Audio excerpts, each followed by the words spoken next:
À la une ce soir, un reportage UFC Africa TV sur le métier de l'esthétique du maquillage pratiqué par des hommes. Comment sont-ils perçus par les clients? Les réponses dans ce journal. À l'hôpital général d'Abengourou, le matériel de radiologie est hors d'usage depuis plus d'un mois. Nous aurons le témoignage d'un patient qui nous expliquera sa mésaventure à ce sujet. Et puis le week-end dernier, la réouverture des lieux de culte a été effective à Lagos, au Nigeria. La recommandation faite à ces différentes confessions religieuses a été de réduire leur capacité d'accueil de moitié. Voilà pour les titres ce soir. Bonsoir à tous et merci d'avoir choisi l'UFC Africa TV pour vous informer. D'ordinaire réservé aux femmes, le métier de l'esthétique est aussi pratiqué par des hommes. Et dans les marchés de la capitale économique ivoirienne, le nombre de ces esthéticiens hommes s'est accru. Reportage Christian Gokra et Denis Kouman. Pose de fossiles, ongles, tatouages et bien d'autres. Chaque jour, ce sont des milliers de femmes qui se rendent dans les marchés pour se faire belles. Dans un secteur majoritairement pratiqué par des femmes, l'on constate aussi des hommes passionnés par ce métier. En artisan de la beauté, ces hommes mettent leur habileté manuelle au service du bien-être de leurs clientes. J'ai vu les images dans l'appareil de mon oncle. Je lui ai dit que ça, il peut faire. Il dit non, on va essayer. Bien sûr, à chaque derrière lui, on l'a pris. Quelques jours, il a regardé. Et puis, il a commencé à faire. Ça fait au moins 5 ans. Le métier me plaît beaucoup. Les clientes marquent leur préférence pour les hommes parce qu'elles estiment qu'ils maîtrisent leur métier et qu'elles se sentent belles après leur prestation. C'est moi, je ne venais pas chez lui. Je venais accompagner ma camarade. Elle vient faire pour elle. Bon, tout d'un coup, j'ai vu que non, comme pour lui, c'est bon là. Et puis, je continue en même temps avec lui. Chacun a son goût, au fait.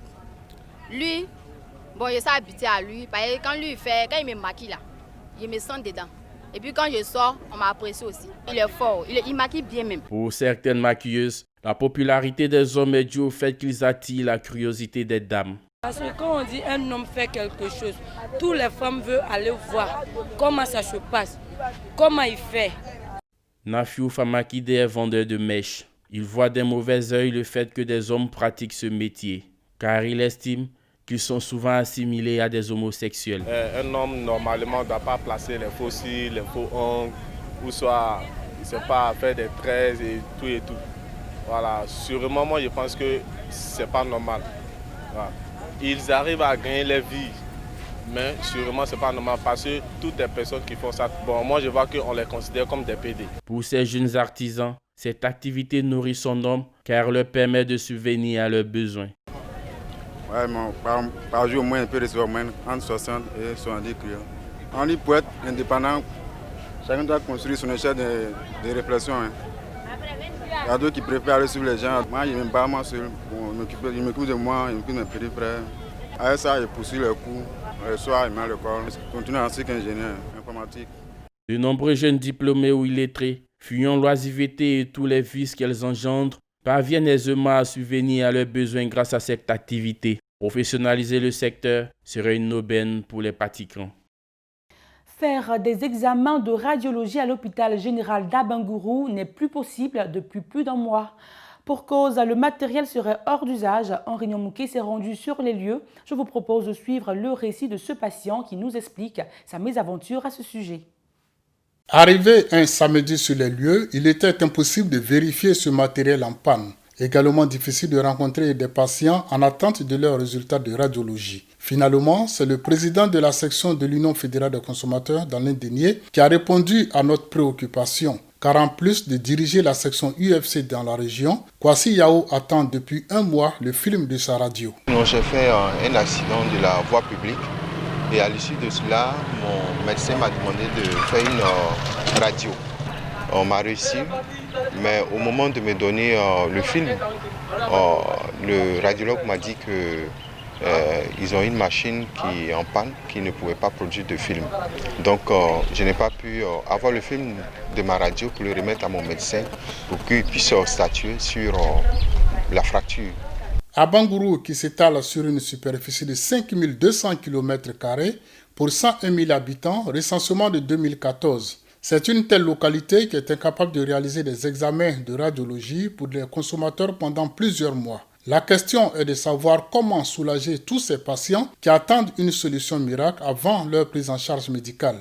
C'est pour répondre à cette interrogation que le président de l'UFC local lance cet appel. Cette indisponibilité de faire fonctionner le service d'imagerie médicale est un grand dommage pour toute la région. Donc il faut que immédiatement, sinon le plus vite possible, on puisse pallier à ce fait-là pour que les usagers du service hospitalier puissent être traités efficacement. Vivement que cette situation soit vite résolue pour le bonheur des consommateurs de l'Indénié, car la survie de bon nombre d'entre eux en dépend. Afin de maintenir l'engagement avec le secteur pétrolier de Guinée équatoriale, dû à la crise actuelle de Covid-19 et des conditions de marché difficiles, le ministre des Mines et des Hydrocarbures a récemment rencontré une délégation de l'industrie à Malabo. Christian Gokra, commentaire Nancy Toubon. Au cours d'une visite des infrastructures, le ministre des Hydrocarbures a insisté sur le fait que l'atténuation de l'impact économique et commercial de la Covid-19 restait une priorité. Priorité pour assurer la reprise du secteur et des investissements tout au long de la chaîne de valeur. Gabriel Obiang assure que les mesures prises en place qui consistent à appuyer le secteur soutiendront tous les citoyens de la Guinée équatoriale, y compris les sociétés pétrolières et gazières opérant dans le pays. Une fois les temps difficiles passés, nous restons convaincus que les opérateurs pétroliers et gaziers et tous les habitants de la Guinée équatoriale seront en mesure de travailler ensemble, de se remettre au travail et de remettre l'économie sur une trajectoire de croissance, a-t-il ajouté. Du ralliement aux réductions de production mondiale de l'OPEP, en passant par la signature d'un arrêté ministériel prolongeant tous les blocs d'exploration, la Guinée équatoriale a rapidement réagi à la pandémie de Covid-19 et à son impact sur son industrie pétrolière. Depuis le début de la crise, plusieurs mesures de ce type ont été discutées et envisagées entre les autorités et l'industrie pétrolière pour continuer à rendre l'environnement opérationnel du pays propice aux affaires. Alors au Nigeria, le week-end dernier, la réouverture des lieux de culte a été effective à Lagos. La décision a été accueillie avec joie par les fidèles, comme vous allez le constater dans ce commentaire signé Denis Kouman. Suite à de nombreux mois sans culte, les églises et mosquées sont à nouveau opérationnelles à Lagos, au Nigeria. Les Nigérians résidant dans les villes peuvent à nouveau se rendre dans leurs lieux de culte en respectant les mesures de distanciation physique. La recommandation faite à ces différentes confessions religieuses a été de réduire les capacités d'accueil de moitié. Avec plus de 2 millions d'habitants, Lagos constitue le centre névralgique de la pandémie de Covid-19 qui frappe le Nigeria. Le bilan fait état de 46 000 cas confirmés dans l'ensemble du pays et près de 950 décès à cette date. De nombreux fidèles, heureux de retrouver leur communauté religieuse après de nombreux mois, n'ont pas manqué de l'exprimer. Il faut savoir que cette réouverture est conditionnée au respect strict des règles sanitaires. Plusieurs églises de Lagos ont décidé de ne pas procéder à la réouverture ce week-end. La principale raison était qu'elles ne pouvaient pas respecter les règles sanitaires prescrites par les autorités. Au-delà de la joie, il convient tout de même de rester prudent. En effet, le système de santé nigérien a été particulièrement éprouvé par le coronavirus. Ce soir, faisons le point de l'épidémie à coronavirus dans le monde entier. La situation évolue rapidement avec plus de 20 11 000 cas confirmés et près de 735 000 décès. Les chiffres évoluent rapidement et peuvent ne pas tenir compte de certains cas encore en cours de signalement. En d'autres termes, le nombre de cas ne reflète pas les personnes testées positives. Or, les critères et la disponibilité des tests varient selon le pays, ce qui revient à dire que le nombre de cas réels va bien plus au-delà de ces chiffres. La désolation est également le sentiment ressenti par les étudiants étrangers bloqués en France depuis le confinement. Sans source de revenus, ces étudiants étrangers sont livrés à eux-mêmes. Les précisions dans ce commentaire de Christian Gokra.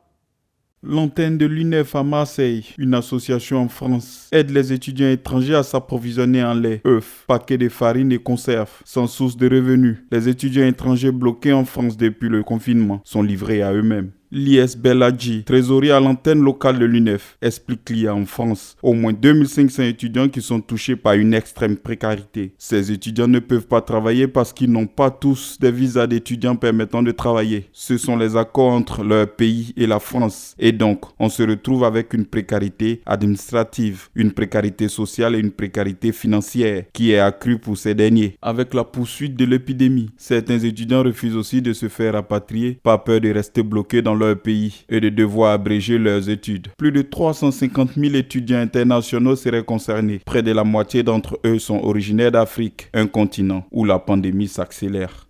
C'est ici que nous mettons un point à ce déroulé d'informations. Vous a été proposé par l'ensemble de la rédaction. Retrouvez-nous sur nos pages YouTube, Facebook et à notre bouquet multilingue en ligne www.ufcafrica.tv. Quant à nous, on se retrouve demain pour une nouvelle édition. À demain.